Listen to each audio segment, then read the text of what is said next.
हमने last time exercise 1.5 complete की थी।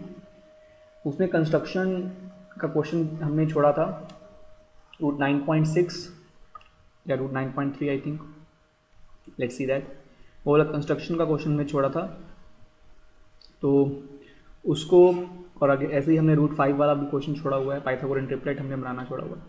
इसकी मैं आपको एक वीडियो शेयर कर दूंगा, बिकॉज द प्रॉब्लम इज़ कि मेरे पास अभी इस समय कंपास और कंस्ट्रक्शन मटेरियल नहीं है जिसके साथ मैं आपको बना के दिखा सकूँ। So I will share a readymade video with you. तो इसके लिए खुद से मेरे लिए बनाना इज़ नॉट पॉसिबल, हालांकि मेरी इच्छा थी मैं खुद बताऊँ आपको, बट चलिए कोई बात नहीं।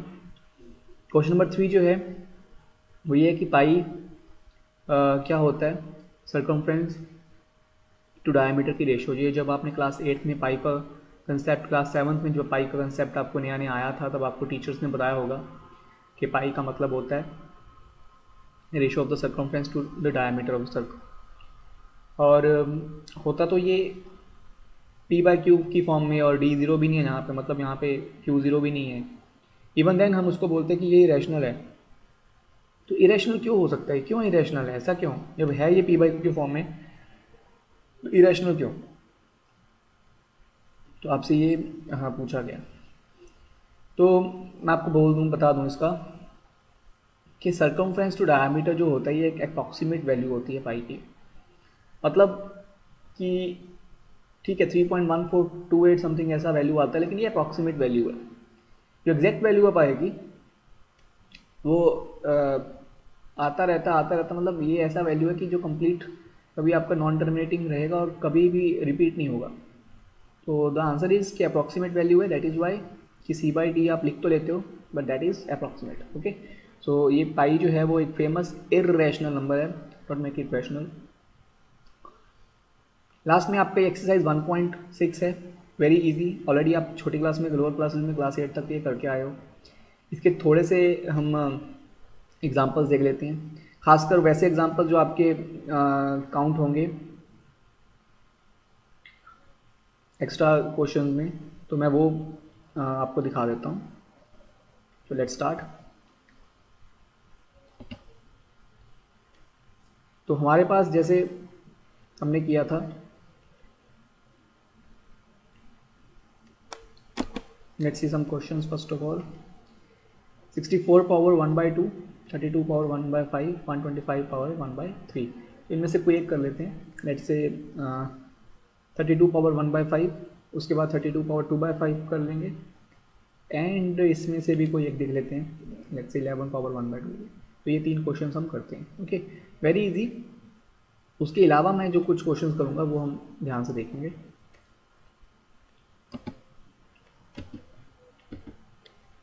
तो स्टार्ट करते हैं। I am doing question number 1, although I don't remember कौन सा पार्ट था, लेकिन आप जो भी है हमें तो कंसेप्ट देखना है। 32 पावर 1/5, हमें इसको क्या करना है, आपको ये सुनिश्चित करना है कि आपका ये जो बेस है ये आपका प्राइम नंबर हो। That means you have to make confirm, you have to be sure of that this number should be a prime number. तो 32 को हम प्राइम फैक्टराइज करेंगे, और आप जब प्राइम फैक्टराइज करोगे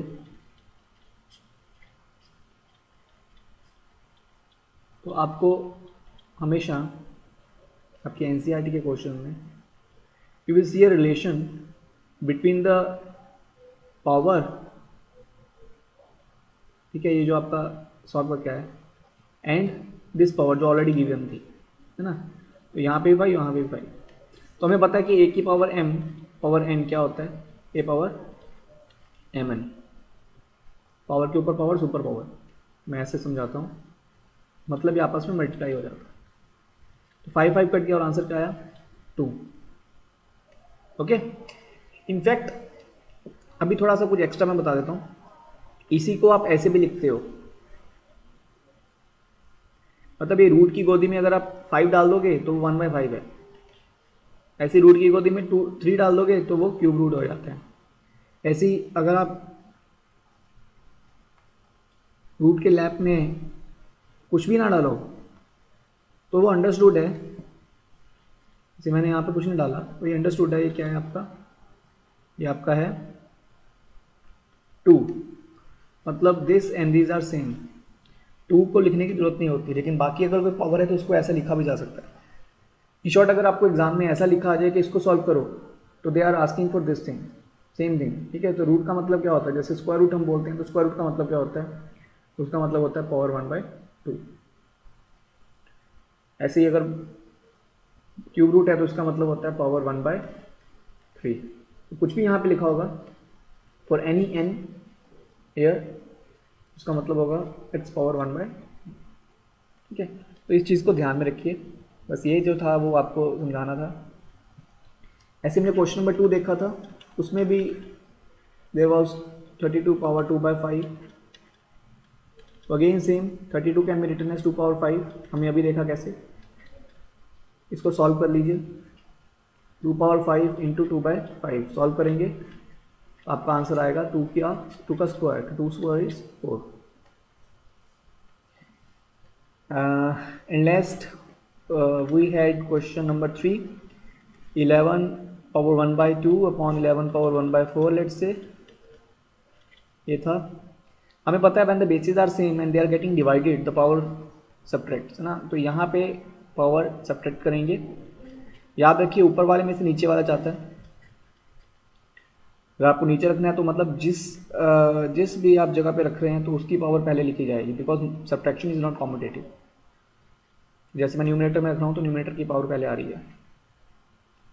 4 और 2 का LCM 4, 2 2s are 4 multiplied by up minus 4 1s are 4 multiplied by up, so the answer is 11 2 minus 1/4 which gives you 11 2 minus 1। ये इसमें एक चीज़ का ध्यान रखिए, जैसे ये मेरे से भी थोड़ा मिस्टेक हुआ है, आपका ये जो पावर है वो ज़मीन पे नहीं आना चाहिए, मतलब ये तारे ज़मीन पर मत लेकर आइएगा, पावर जैसी दिखनी चाहिए, ठीक है।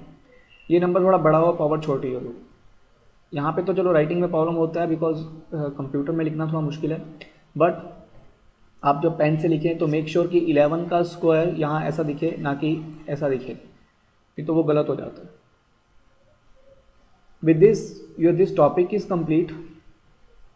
ये आप एनसीईआरटी को पहले अच्छी तरह से कीजिए, बिकॉज एनसीईआरटी से कुछ आ जाए इस चैप्टर में तो वो बहुत ही रेयर चांस होगा। इनफैक्ट मैंने आपको बताया इस चैप्टर में सबसे इम्पॉर्टेंट अगर कोई चीज़ है तो वो रैशनलाइजेशन। तो रैशनलाइजेशन मैंने आपको कल इसका प्रैक्टिस के लिए क्वेश्चन दिए थे। रैशनलाइजेशन के बाद आप p/q फॉर्म अच्छी तरह करेंगे, उसके बाद आप करेंगे ये लोकेट करना, लोकेट √3 √2, ठीक है। तो ये सबसे इम्पॉर्टेंट है, 4 या 3 मार्क्स का ये आता है। देन ये भी 2 या 3 मार्क्स का ये पूछा जाता है, और ये भी 3 मार्क्स का नॉर्मली आ जाता है, लेकिन सबसे ज़्यादा ये तो आएगा ही आएगा, ठीक है। तो आप जब भी कोई चैप्टर प्रिपेयर करें, स्पेशली फॉर दोज जिनके लिए मैथ थोड़ा सा मुश्किल रहता है, आप इंपॉर्टेंट टॉपिक्स पहले अच्छी तरह से कर लें। हाँ, होने को ये नहीं, ऐसा नहीं है कि find 2 irrational number between 2 number दे देंगे, उसमें 2 रैशनल 1 मार्क के क्वेश्चन कुछ भी आ सकता है, 2 मार्क्स में कुछ भी आ सकता है, 3 मार्क्स में कुछ भी आ सकता है, बट बेटर चांसेस आर कि ज़्यादा चांसेस आर कि आपका ये क्वेश्चन आए इन टॉपिक से। तो आप इनको अच्छी तरह से करेंगे कि बाहर से भी रैशनलाइजेशन आ जाए, कि नॉर्मली बाहर से आती है, तो आप उसको सॉल्व कर पाएँ।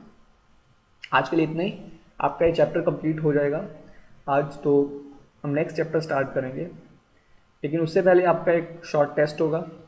मेक श्योर कि आप ये सारी बात व्हाट्सएप पे कर दें कि आपका जो टेस्ट होगा वो कैसे और किस वे में लिया जाएगा, वो मैं आपको एक्सप्लेन कर दूंगा, लेकिन पहले टेस्ट होगा, उसके बाद ही हम आगे जाएंगे।